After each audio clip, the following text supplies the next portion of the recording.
ngasi tarik 13 Leibakpokpa numitki Rashifal pijari Mes Rashi gi oina mina yengsinba senthok hanthaba imung manung ningai sangdanaba piri Bris Rashi gi oina kanaba phangjaba potchei aru ahen polam sing leisinba ngamjaba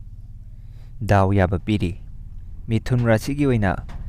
suba nombada kanapam khangdaba angam athau singa mari phattaba mitta ana ayek thokpa piri Karkat Rashi gi oina panduna leiramba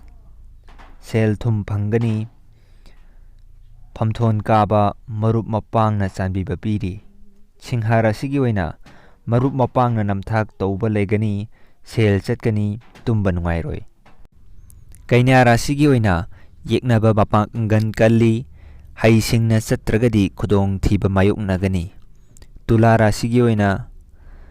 lamtu chatkani mina ikai khumnagani tang sikpa piri Brisik Rashi gi oina aningba mapa chumgani mingchet phangba mina singthagadaba numitni Danu Rashi gi oina